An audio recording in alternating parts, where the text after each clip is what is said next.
Good Morning Night Vale is brought to you by The Disappearances of Lydia Fontaine, a new independently produced and crowdfunded 10-episode original audio drama. Set in a deceptively familiar world of electronic surveillance and machine-mediated communication, The Disappearances of Lydia Fontaine follows Lydia Ryan and her friends, lovelorn Ethan and wannabe internet sensation Dee, as they struggle to unravel the mystery of her mother's disappearance. Escape the sinister Fontaine family, and survive the feud over her grandfather's supernatural legacy. It weaves bitter family drama and high-stakes intrigue with fantasy and cyberpunk elements to create a surreal mystery about secrets and grudges, old books, big data, and the promise of infinite knowledge. And do not forget the talking birds. It's a full-cast production with original music and a bespoke soundscape presented through a series of found-footage-style surveillance recordings. And it's important to note, this show was made entirely without generative AI. Even the computers are voiced by human actors. Episodes are free, and you can start listening right now with the Season 1 finale due to come out on August 16th. For more information, go to lydiadisappears.com. and find The Disappearances of Lydia Fontaine wherever you get your podcasts and start listening from the beginning. Insurance isn't one size fits all, and shopping for it shouldn't feel like squeezing into something that just doesn't fit. That's why drivers have enjoyed Progressive's Name Your Price tool for years. With the Name Your Price tool, you tell them what you want to pay, and they show you options that fit your budget. Enough hunting for discounts, trying to calculate rates, and tinkering with coverages. Maybe you're picking out your very first policy, or maybe you're just looking for something that works better for you and your family. Either way, they make it simple to see your options. No guesswork, no surprises. Ready to see how easy and fun shopping for car insurance can be? Visit Progressive.com and give the Name Your Price tool a try. Take the stress out of shopping and find coverage that fits your life, on your terms. Progressive Casualty Insurance Company and Affiliates. Price and coverage match limited by state law.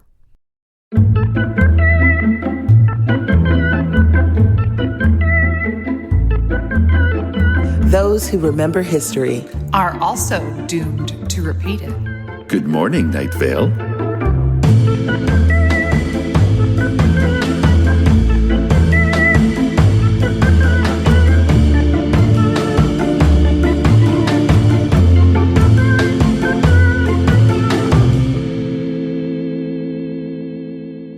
Hi, it's me, Meg Bashwiner, in this very special episode because Hal Lublin is off tonight and we are joined by the wonderful Cecil Baldwin. That's me. Hi, everybody. Oh, and hey, it's me, Symphony. I'm here too.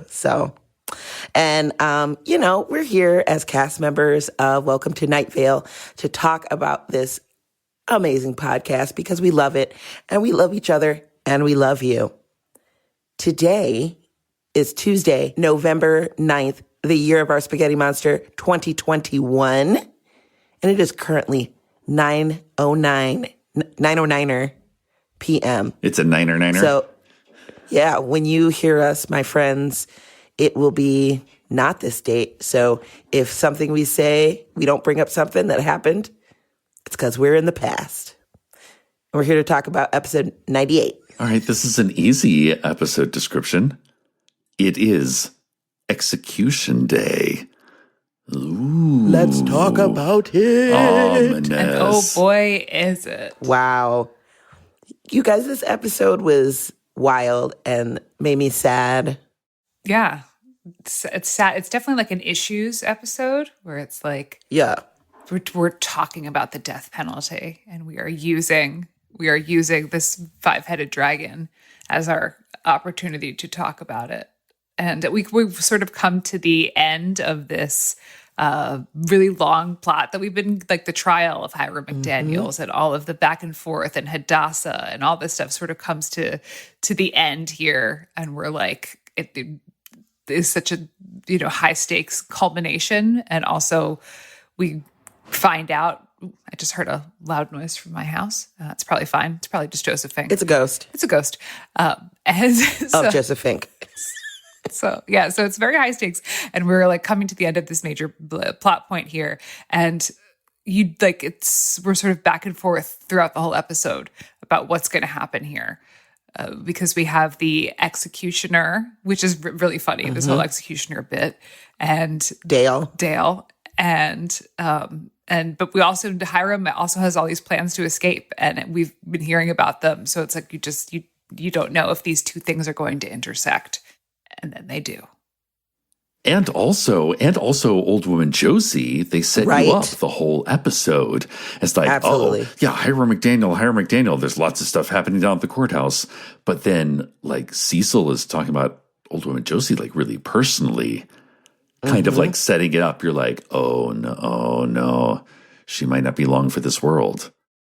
And that's what we've been feeling for the last few episodes as well. So this anticipation, like you said, Cecil, has just been building. Yeah. So of course, I think it's going to be like we're led to believe that the sadness is going to be about Josie, and then it's not. And then, I mean, she kind of seems okay at the end, right? Yeah, she's still hanging on. She takes a turn. She like gets up off the couch and like and she kind of goes out and like joins the Ericas, and like witnesses this like tragic moment of the innocent Dragonhead getting murdered. Like straight up dragon slaughtered. But it gives Old Woman Josie this new lease on life to like reconnect with her friends and like, be with her loved ones. Deep. But she's still Chekhov's old lady. Yeah. I know. just a battle axe hanging above the bed. Just waiting. Just precariously placed. Don't move too fast, Old Woman Josie. Yeah. Sword of Damocles hanging above my head. I gotta say, this episode was like, this is why I don't listen to that many episodes, because I'm like, Cecil, what are you doing with these accents? What is happening right now with you, Cecil? When we were listening to this episode, I heard you say that, and I just kind of was like, we'll discuss this during the recording, because I thought it was great. As always, I think you do such a good job of distinguishing the heads. It's hard as an actor, I think, to hear your own voice sometimes back, even if this is your business, you've been doing this for a really long time, but especially when you're not in your own normal voice, this isn't like your wheelhouse where you like live generally. Yeah. It's weird to hear, and you're like, oh, I could have done that a different way, right? It's just like I can hear Jackson Public so clearly in my brain, because he made those five accents. The Texan, the cartoony sounding one, the other cartoony sounding one, the one that's always having a nervous breakdown. So he made those accents, and they're ones that I'm kind of like stepping into his shoes whenever I have to do that. So I'm just like, I don't know, I sound like a demented Fraggle. I don't know if this is what it's supposed to sound like, but okay, here we go. But I think that's the genius of it, though, because it's not you being Jackson Public. No, it's it's Cecil trying to do these voices, and so it that like sort of by design, it has that level of remove that works, because it's True. Like if you were to spot on do it, I don't think it would be true to the character of Cecil. It would just be weird. You'd be like, oh, that's weird. And I don't think that the character of Cecil, like I think it's funnier if it's just like a little to the left. Yeah. Well, I always think it's great. And also, I mean, just being able to tackle doing multiple voices for technically one character is already just a handful in itself. So even if you were terrible at the accents, which would still be hilarious, I think it says something that you're just like, flawlessly. How long did it take? We always wonder this. How long how many like reads of that do you think you had to do? Who knows? I mean, with this, I can guarantee it was like that audio file was patched up like Frankenstein's monster, because like, when there's that many voices, I can't nail it all in one. So I would try to like give like, one take, Cece. Just do the Texan voice, just do this one, and then kind of almost read those lines all together and then cut and paste them and put them where they need to go. Because once you're in the groove of an accent, it's hard to shake that groove sometimes, Yeah, to do the big pivot somewhere else. Yeah. And then just like drop it, do like, and then do a totally different accent. Which also goes to show the brilliance of Jackson Public when he was able to do it live on Just stage. do it live. That was always crazy. Yeah, and keep them all literally. straight. It looked insane. Yeah, exactly. I would have to like color code that. I'd be like, okay, blue is like just to try to figure it out. See, these days, a lot of the voice work I do is reading to my daughter. So a lot of reading, and do you do different characters? I was gonna say, you do the character voices? I do character voices. I also do different accents. Like when I read her Bluey's book. Bluey's an Australian kids thing. So I read her Bluey book. I do it in New Zealand accent because that's easier. Oh, nice. Which is like probably it's a shame to all the Australians, but so that's mostly the voice work that I've been doing. Nice. When you read Goodnight Moon every night, you got to make it fun. You got to make it fun for somebody. Absolutely. Because the baby's going to be enthralled no matter what. Yeah, she's 4 months old. She has no idea what I'm saying or what we're doing. She just knows that like she's sitting in my lap with her stuffed animal and there's things happening in front of her face. So. Shapes and colors. That's it. Just shapes and colors and sounds. That's all that needs to happen. Yep. But they're really like, like warm, cuddly shapes and sounds, which I'm sure she definitely appreciates. Yeah. And then there's some children's books that are just not good. And you're like, why? This isn't good. This doesn't make any sense. You're like Encyclopedia Britannica, PA through. Man, why did we start here? Yeah, it's true. I do. I hate her, so I read her the encyclopedia. I don't know. Get a jump on that education. Yeah. Just start reading some Tolstoy. Yeah, there you go. Some really like hard-hitting shapes and colors and sounds. Classics. Yeah. Speaking of children, let's talk about some of the segments. I mean, since we've kind of talked about the overarching thing of this episode, let's talk a little bit about some of the segments, like maybe the Children Fun Fact Science Corner. Always stands out. It's always a favorite. This one is so terrifying. I know. I like this. This was a good one in that because it assumed like right at the beginning they just they're like, oh well, you should have gotten your materials that we sent you in the mail. So then of course the game for the rest of the episode or for the rest of the segment is what were the materials that were sent? Yeah. And are we performing some sort of open heart surgery and then create like an at-home defibrillator with a car battery? Yeah. They're like, make an incision, cut it open. Okay, great. Now just find a car battery. Just hook it right up. But if your heart is already, why do you need a battery? What is it for? Tell me. You got to jumpstart the heart that you got in the mail. That FedEx sent to you. So I was imagining that it was you're doing it to yourself. No. I think you got the torso of a cadaver. Oh, okay. They're like, okay, crack it open. Well, that's grosser. I thought you were performing some sort of surgery on yourself, which is already upsetting. No, those are materials you already have, in theory. They're like, find your chest. Got it. No, I mean, I thought you just got the scalpel and the wires in the mail, and that they're instructing you on how to... See, my listening comprehension sometimes... It's tough. Not great. It's tough. It's why I usually write stuff down, because it helps my brain think. Yeah. We all have tools.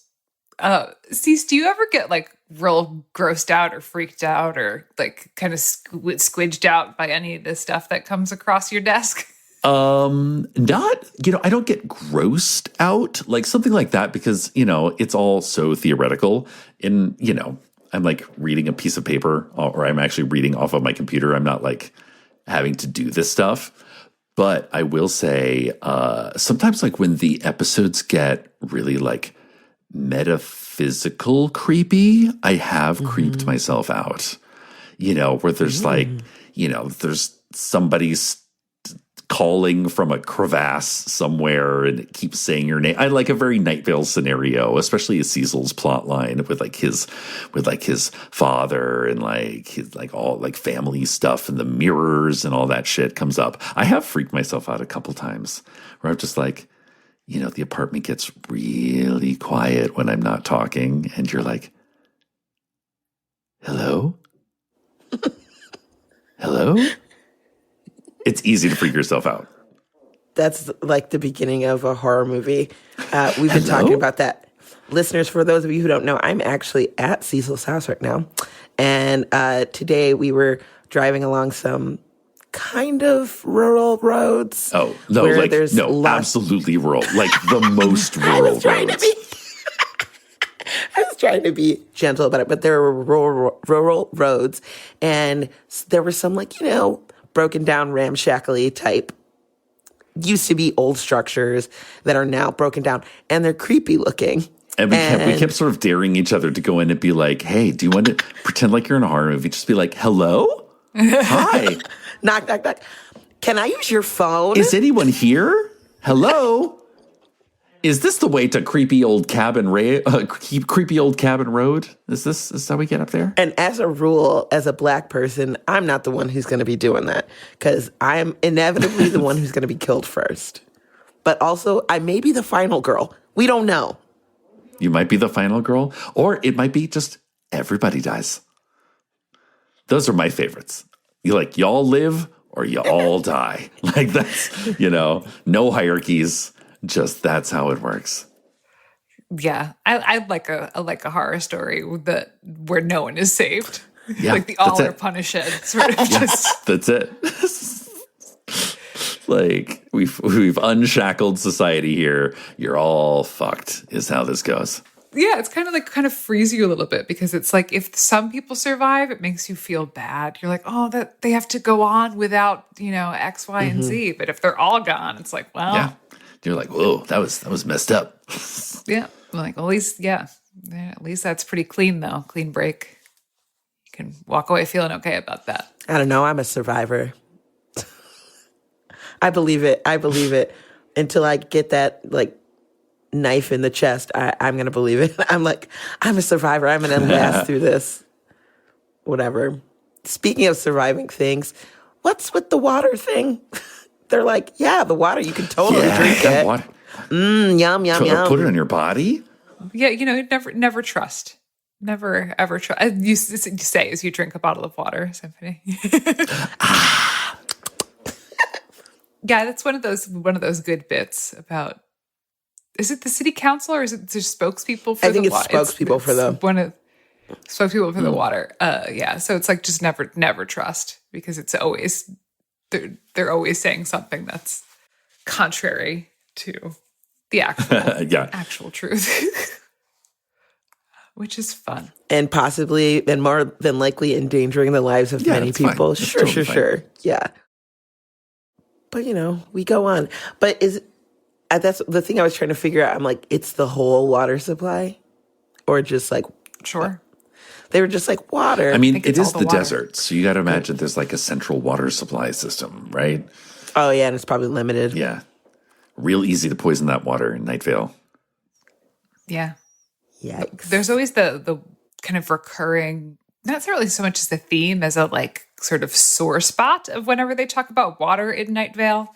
Like there's I guess I didn't realize that area in the desert, and there's other sort of, there is this thing where it's like a little sort of bruise and a weirdness anytime they talk about the water in the desert. So they're like, water, don't touch it. Prime example of that. I guess I don't understand that because coming from the Midwest or from a place where we all come from kind of places where fresh water is abundant. Well, you're by the ocean. You're from the ocean, right? I'm from New Jersey, so don't drink the water there. But but where I live now, there's a ton of water. I have a well, and I drink out of it. Do you actually have is it like a hand crank kind of well, or is it like a well that's connected to your house kind of well? It's a well that's connected to my house. That's that has a pump and thing. Your baby can't fall down it. If I'm honest, I really have no idea how it works. There's some water underneath my house somewhere. Do you know where it is? Yes. Oh. Yes, ooh. I do know where it is, but I've never gone inside. You want to talk about where it is? There's a little hut. I was like, what? You can go inside? There's a hut. And then you're going to find Samara in there. Yeah. Like the girl from The Ring. Oh, yeah, I was going to say, this is how The Ring happens. Then you find a video in your house. You're like, honey, what is this? You're like, I don't know. Let's put it in the VCR. And it's just the ring. Yeah, they're like, first you go out and you find a VCR. Nobody has a VCR anymore. That's the problem with that. Yeah, with the good old red cord, yellow cord. Get the TV VCR combo. I was gonna say, where would you get that from? Like a high school? Because like they're like literally like a high school AV. They're like the only people that probably still have those. They're like, wait, we have these cords. You'd have to go to like a pawn shop. I was thinking about this because I have a ton of VHSs. Why? Who knows? Well, I know because I used to work at Blockbuster Video, and when I was in college, like for like a summer and a half, and I got all these VHSs because I would just like buy stuff that was like, I got a 50% off discount, and if it was already like, yeah, you're like, this is like 50 cents, 2 for $6, it was like cost me they're paying me to take it. So they really were. That's why that Blockbuster model really, really stuck in there. They're like, please take our videos, get them out of here. And so I have all these VHSs and no way to play them. Like, why do you still have these, Symphony? I had a VHS, like maybe you can do it. Get rid of them. They're literally, I bet you, because I have like 5 or 6 VCR. I feel so wasteful. Cassette tapes that are like the university production of Hair that I did, or like really personal stuff. Yeah, like kind of family memories sort of stuff. But like, if you just have Romy and Michelle's high school reunion on VHS, girl, you can watch that on your phone. It's a great movie. But do you need hard copy of it? It's The Adventures of Baron Munchausen. I love that movie. But you can, I'm like, you can watch it digitally. You can get it on your phone instantly right now for 99 cents. I have a problem. What do I do with them? You should unspool them all and make some sort of just let it go. Sort of art dress fashion thing. There you go. Repurpose. Then I won't feel wasteful. Make a big wig. Big wig Symphony. Oh, I could make a big wig.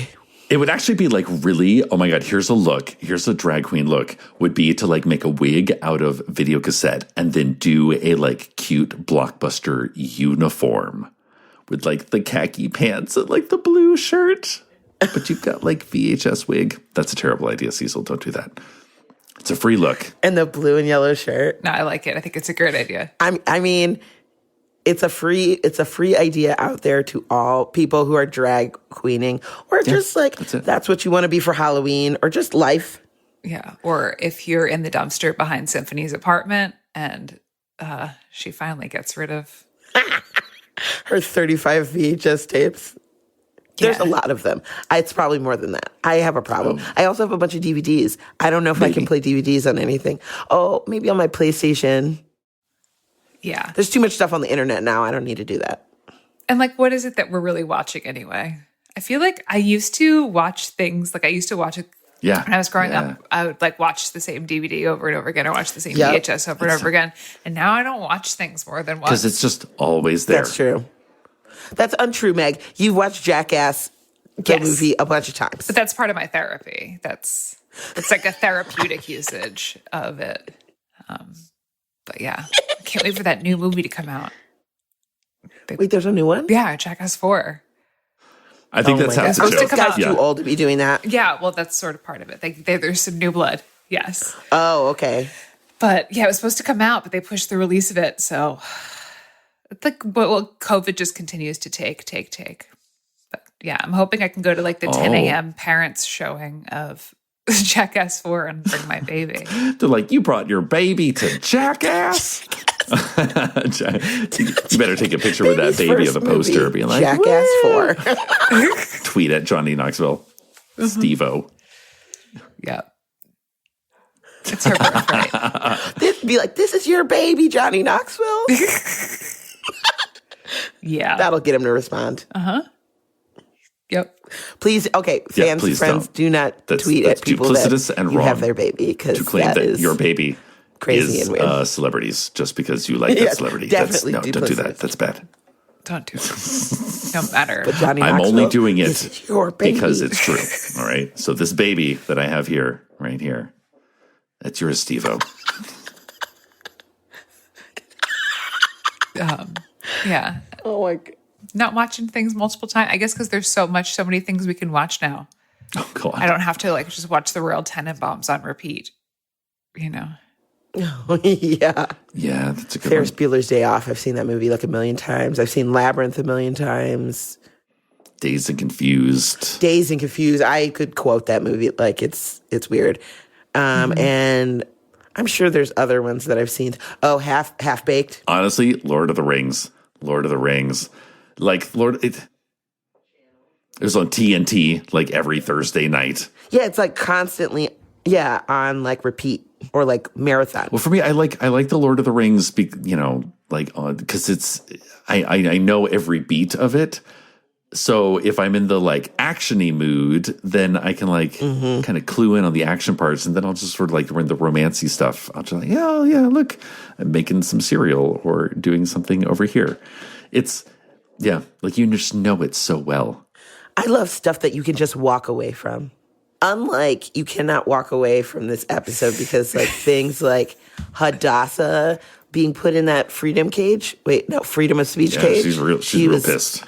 I mean, you have to feel for like her situation. She's like trying to do everything she can, and then like she's a dragon. Like, so she's also you're like, a okay, literal 5-headed dragon as well. So right, so she's mad, and you can't. Oh yeah. But like when she saw Violet Head, that made me so sad. Yeah. Well, and like look away. Dana was even like, no, and like.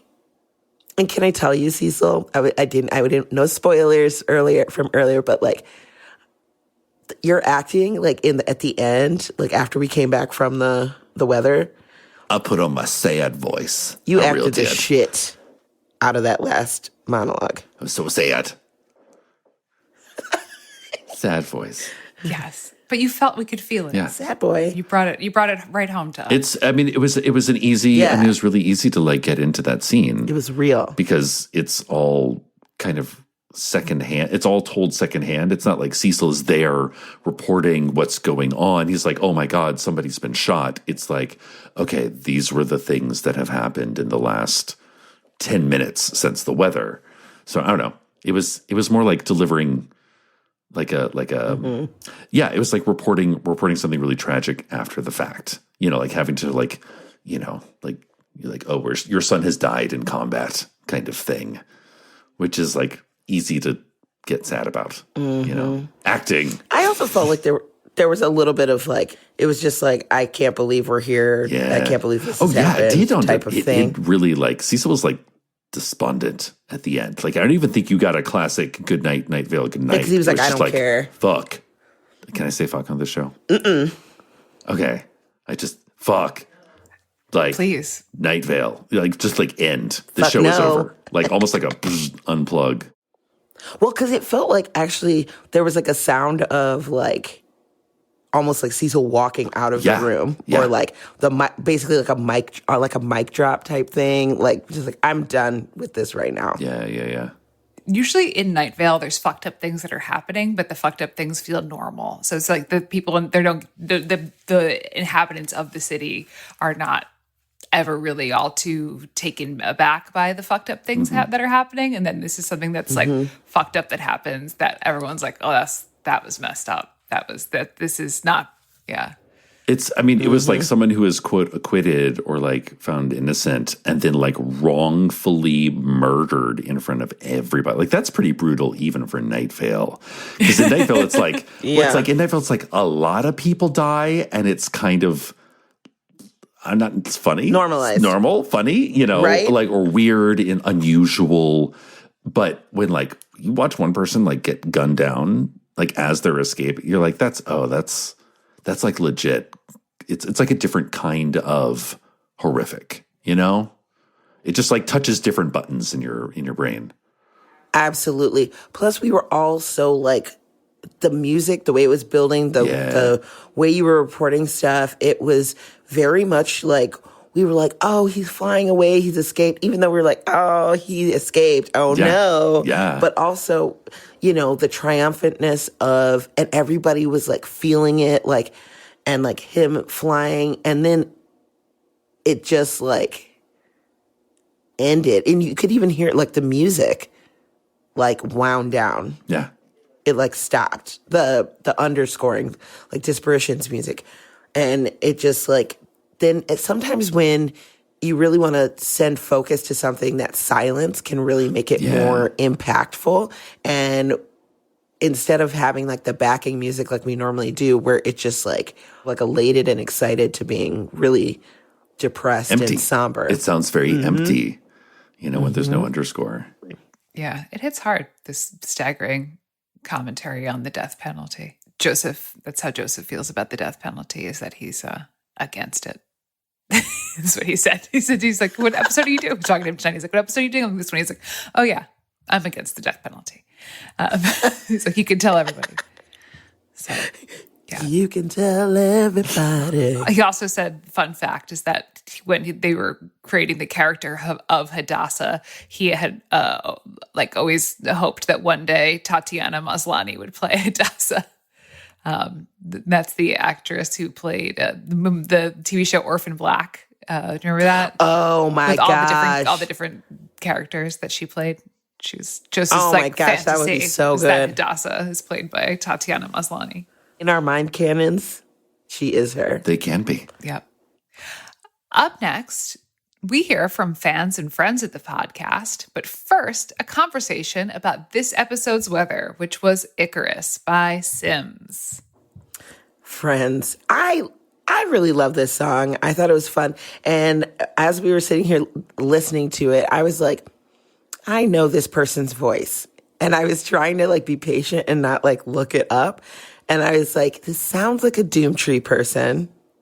I don't know who it is, because I can never tell who anybody is unless I've like toured with them personally, and I haven't toured with Sims, but like we almost did. We came really close.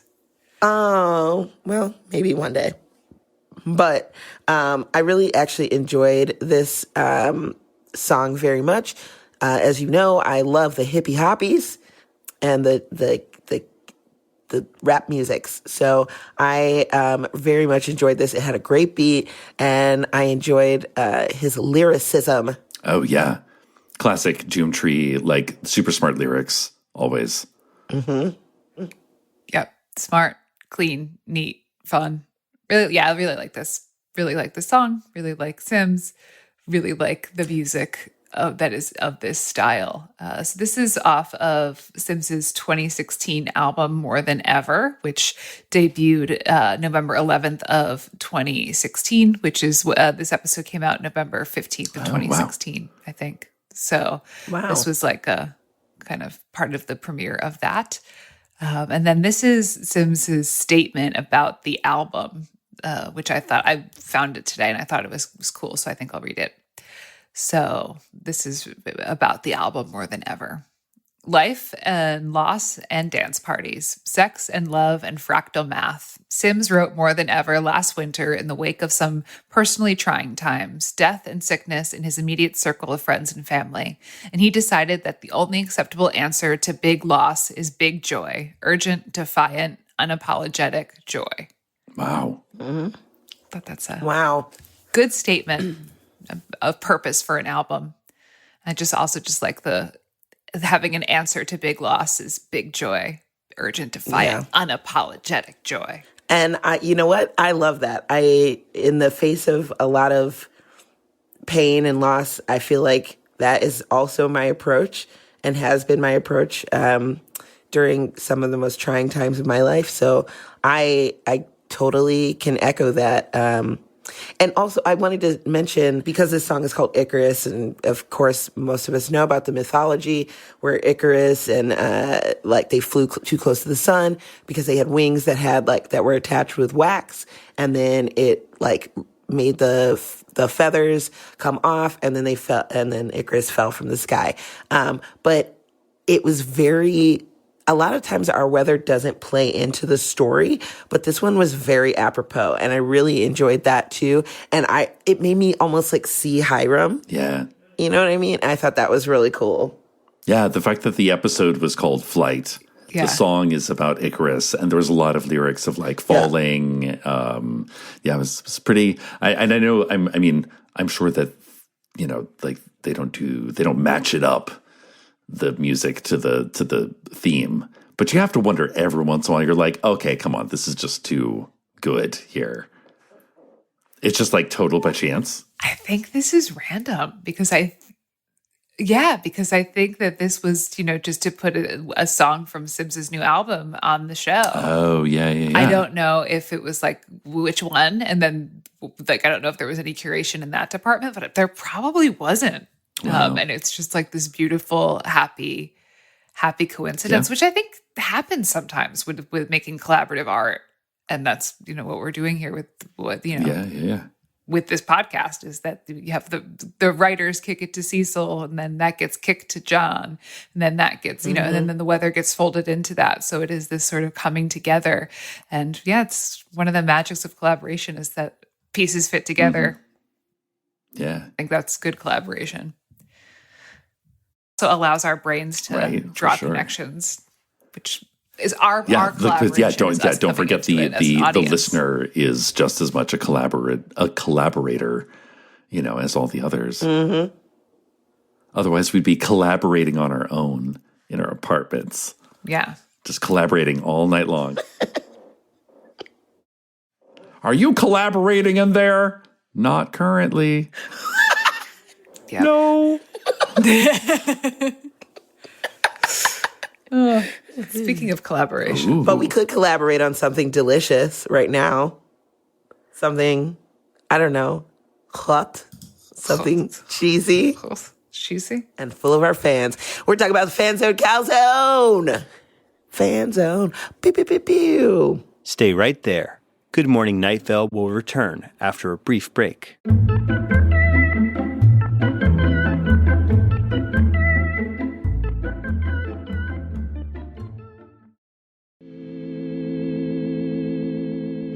First up in the fan zone, we have Rhiannon. Rhiannon writes, "My darling and wonderful tri-hosts, I have obtained some very important information from my 91-year-old mama. Here in Indiana, we have a thing called sugar cream pie. Now, according to my mama, in parts of Kentucky and Tennessee, sugar cream pie is called either transparent or invisible pie. So I hope that you enjoy looking up recipes and trying real invisible pie. The only tip that I can give you is that you should not make your own pie crust for this. Store-bought pie crust is best for this endeavor. I don't know why, just trust me on that. Now, for my mind cannon, boomy echo voice. Okay, wait, let me go back. Now for my mind cannon. I thoroughly believe that Night Vale is simply Albuquerque, New Mexico in an alternate dimension. The way you can get to Night Vale is by accidentally falling in the coat closet in any given radio station in Albuquerque, or by traveling through where the closet simply is located. Only certain closets hold this pathway at certain times of day when the right planets are aligned. And the right stars are in the proper positions when particular planets are in retrograde. Also, it absolutely has to be on accident. And that is why Bugs Bunny always takes the wrong turn in Albuquerque. Or as he says, Albuquerque.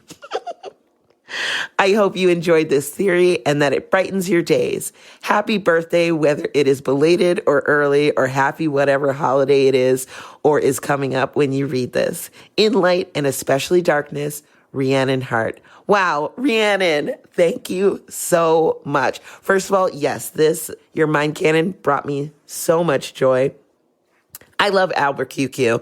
It is one of my favorite places when we are visiting, doing shows, because it's such a weird and strange place. And I hope that we can get to Night Vale through one of their strange closets.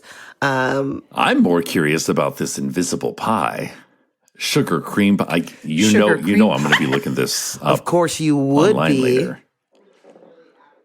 We're like, can we make this? We're like literally after we finish recording, it's going to be like, let's look up this invisible pie. I bet you we can. Mm-hmm. We had talked about before, Meg and Hal and I, that potentially it could be like almost like a gelatin-based type thing where it's like a clear gelatin. But I would be interested in trying this and seeing how it works out. I bet it's a lot of corn syrup. I bet it's a lot of corn syrup or cornstarch.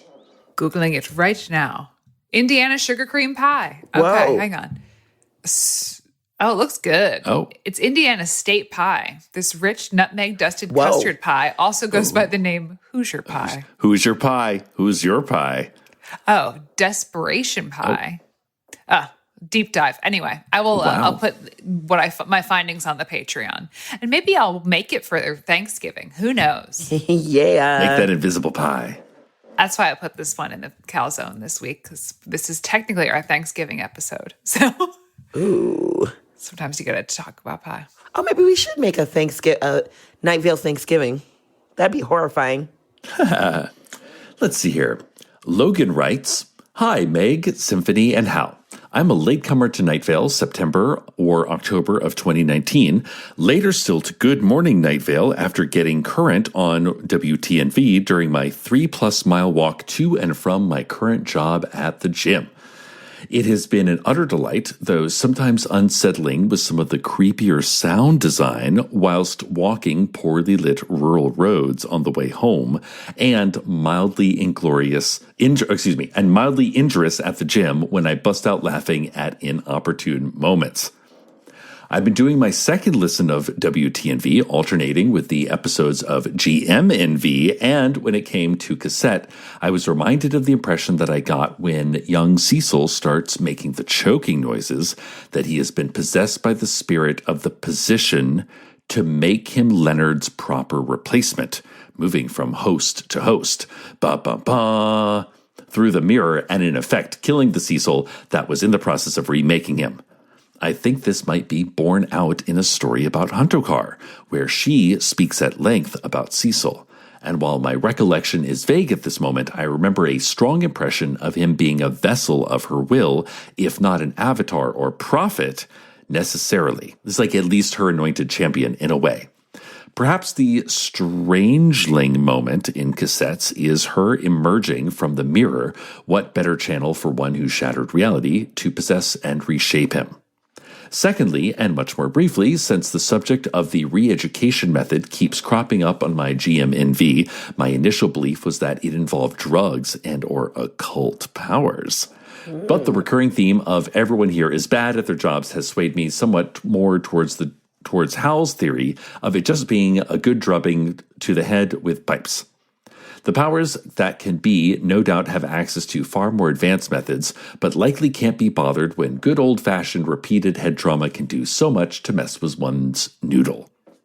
Lastly, for now at least, the discussion of colon hydrotherapy got me thinking, because while I am no particular fan of having things up my rump, as I proceed past the midway point of my 30s, a couple weeks respite from farts sounds quite appealing. However, working at a hospital, I've learned a lot about gut flora, the beneficial bacteria living in the intestines that aid in digestion and nutrient absorption, and play an important role in the immune system. They also make up the majority of the mass of your healthy poops, if I recall correctly.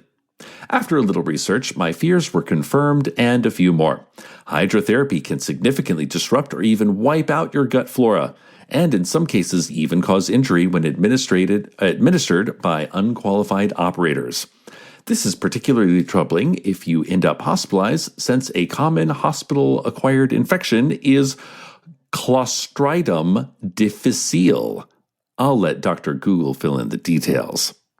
And while if exposed your gut flora normally keep it in check, it can colonize if they have been compromised by such factors as extreme age or immune deficiency, strong antibiotics, or, say, getting them all power washed out of you.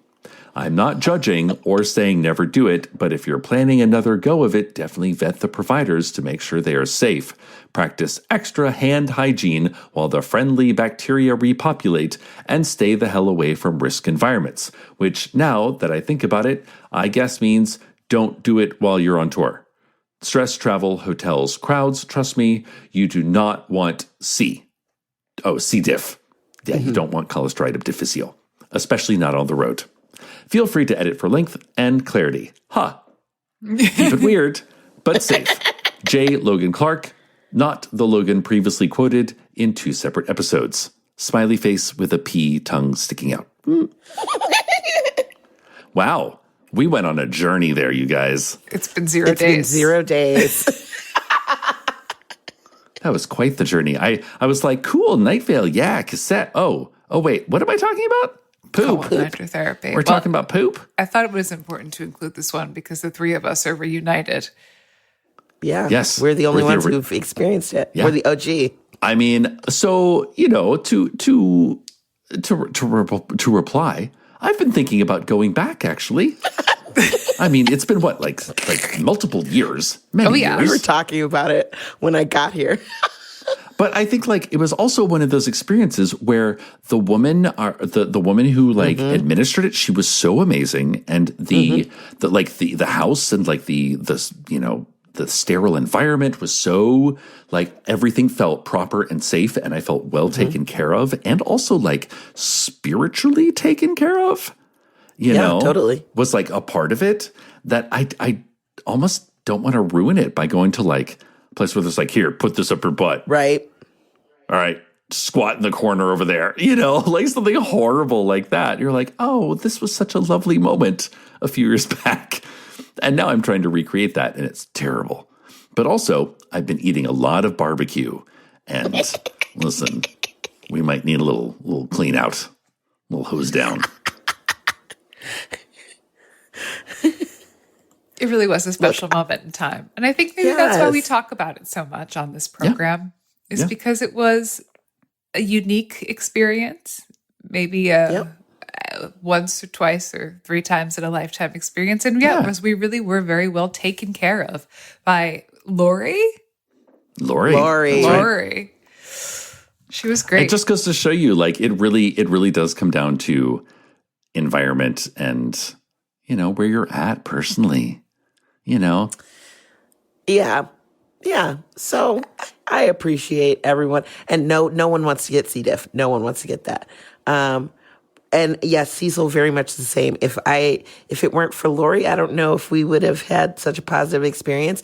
And maybe we'll find her again in this wonderful world. Yeah. It's something that can definitely go wrong, but for all of us, it went right. Anyway. It did. All right. Carolyn writes, "Hi, good morning, Night Vale folks. I just wanted to write in and say how much I love your show and to tell my little story of how I found WTNV because I'm a relatively new fan.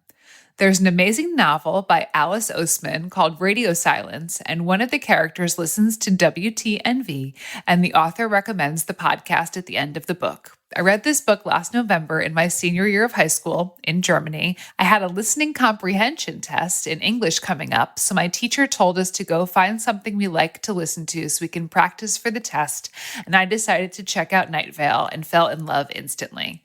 It got me through a time of trying to figure out what I want to do with my future, and just late 2020 in general and the last year of high school stress. This podcast means so much to me now. I've only been a fan for a year, but I really appreciate everything everyone involved in making the show does. I love y'all. By the way, I did really well in my English exam, and getting into podcasts definitely helped a lot. Thank you guys. The day I wrote my last exam, I got home and watched the All Hail live stream show that happened a few days earlier from that, and it made me so happy.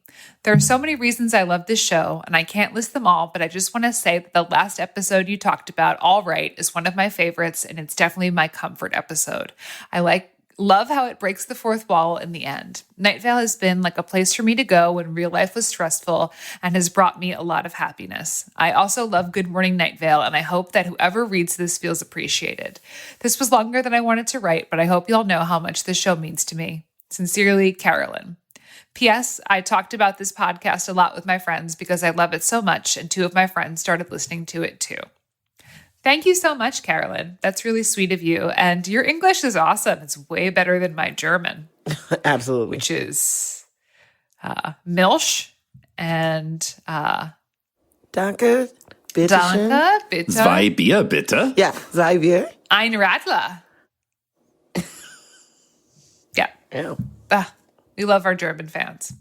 Thank you so much. Thank you so much for listening, everybody. Thank you so much for supporting the show. We have new Good Morning Night Vale t-shirts that say that it is the only official food podcast of Welcome to Night Vale. And so that's good. And we have towels. They're like tea towels, and they have a drawing of the FanZone Calzone on it, as well as a list of ingredients, and they're very cool. One of them is in my kitchen right now. So next episode, when you hear from us again, we're going to be talking about Michigan.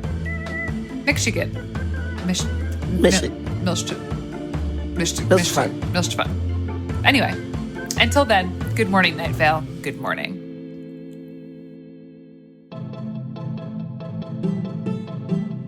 Good Morning Night Vale is a Night Vale Presents production. It is hosted by Symphony Sanders, Meg Bashwiner, and guest hosted by Cecil Baldwin. It is edited by Felicia Dominguez and mixed by Vincent Cacchione.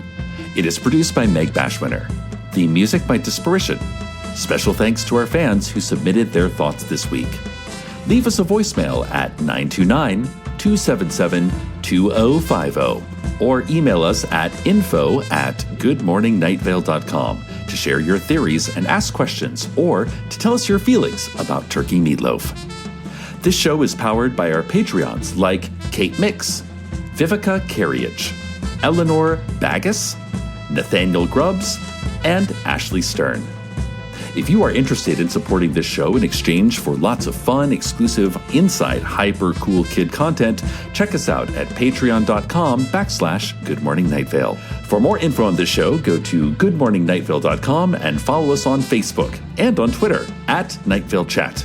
Special thanks to Joella Knapp, Jeffrey Craner, and Joseph Fink. The Calzone ingredient of the week is microscopic shredded bits of retired parade balloons floating through our bloodstream.